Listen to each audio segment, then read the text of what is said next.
साथियों, आज का हमारा टॉपिक रहेगा द्विघात समीकरण के मूलों से संबंधित, जो कि ज्यादातर बोर्ड एग्जामों में तो पूछा ही पूछा जाता है, कॉम्पिटिटिव एग्जाम में भी इसको पूछ लिया जाता है एडवांस मैथ पैटर्न के अंदर। तो हम इसे समझने की कोशिश करते हैं और किस प्रकार से हम इसके सवालों का जवाब दे पाएंगे, इसके कुछ महत्वपूर्ण सूत्रों को एक उदाहरण के साथ हम समझने का प्रयास करते हैं। तो आइए, जैसा कि आपको दिख रहा है बोर्ड पर सामने, द्विघात समीकरण के मूलों से संबंधित आज का हमारा ये टॉपिक है। तो मैं पहले आपको बताता चलूं, द्विघात समीकरण वह समीकरण होगा जिसमें मैक्सिमम दो घात वाला पद होगा और उसका रूप ax² + bx + c = 0 के रूप का होगा। यहां a कभी 0 नहीं होगा। व्यापक द्विघात समीकरण होता है, इसकी एक शर्त यह है कि यहां पर a कभी भी 0 नहीं हो सकता। उसका कारण है कि अगर a को ही हम 0 रख देंगे तो दो घात वाला पद तो इसमें से 0 हो जाएगा, तो फिर ये द्विघात समीकरण नहीं रहेगा। b और c की वैल्यू 0 हो सकती है, लेकिन a की वैल्यू 0 नहीं होगी, जो कि x² का गुणांक है a। तो व्यापक द्विघात समीकरण ax² + bx + c = 0 होता है, जहां a कभी 0 नहीं होगा। इसके जो मूल होंगे, मूल यानी इसके हल, जिसको हम रूट्स भी कह देते हैं, उनके मूलों का जो योगफल अगर हमें निकालना है, द्विघात समीकरण के मूलों का योगफल, तो उसके लिए एक फॉर्मूला है -x का गुणांक बटे x² का गुणांक। x का गुणांक आपको इसमें दिख रहा होगा, x का गुणांक b है, तो हम उसकी जगह b भी लिख सकते हैं। और x² का गुणांक व्यापक द्विघात समीकरण में a होता है, तो उसकी जगह हम a लिख सकते हैं। तो मूलों के योगफल का फॉर्मूला डायरेक्टली हम -b/a लिख सकते हैं।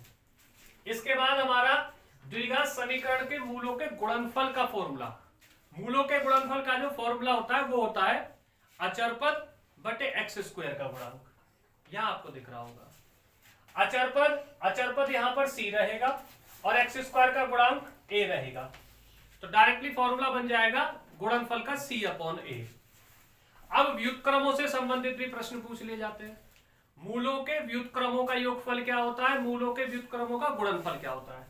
तो द्विघात समीकरण के मूलों के व्युत्क्रम का अगर योगफल हमें निकालना है, तो फॉर्मूला है मूलों का योगफल, डायरेक्टली निकाल लेंगे, बटे मूलों का गुणनफल।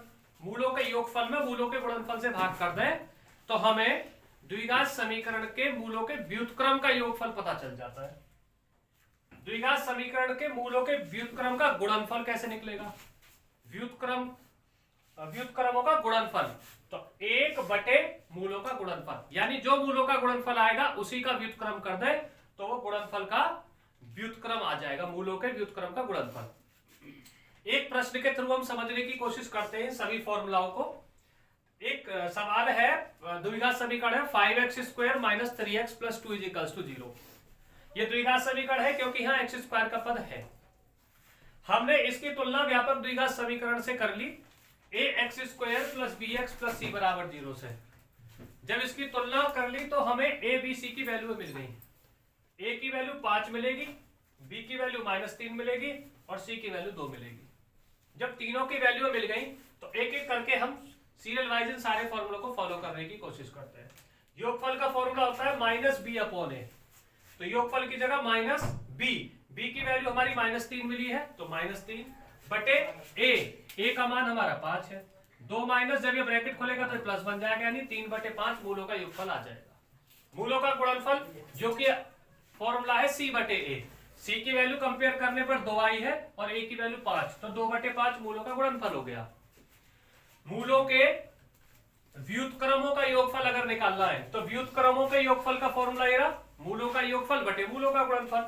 मूलों का योगफल हम निकाल चुके 3/5, मूलों का गुणनफल हम निकाल चुके 2/5, तो 3/5 में 2/5 से भाग कर दिया, दोनों के हर समान है वो कट जाएंगे, 3/2 बचेगा, ये इसके मूलों के व्युत्क्रम का योगफल आ जाएगा। मूलों के व्युत्क्रम का गुणनफल कैसे निकलेगा, जो नॉर्मली मूलों का गुणनफल आया है उसका व्युत्क्रम कर दें। गुणनफल आया था 2/5, तो 1/2/5, 5 पलट के ऊपर पहुंचेगा तो 5/2 ही आ जाएगा। तो इस प्रकार से ये चारों फॉर्मूले बोर्ड एग्जाम के लिए बहुत इंपॉर्टेंट है और कॉम्पिटिटिव एग्जाम के लिए भी। तो कैसा लगा आज का हमारा ये टॉपिक आपको कमेंट सेक्शन में जरूर बताइए। ज्यादा से ज्यादा हमारी वीडियो को शेयर कीजिए, हमारे चैनल को सब्सक्राइब कीजिए, अपने दोस्तों को साझा कीजिए इस वीडियो को, जिससे कि सभी की हेल्प हो सके। तो मिलते हैं आपसे अपनी अगली वीडियो में, तब तक के लिए थैंक यू।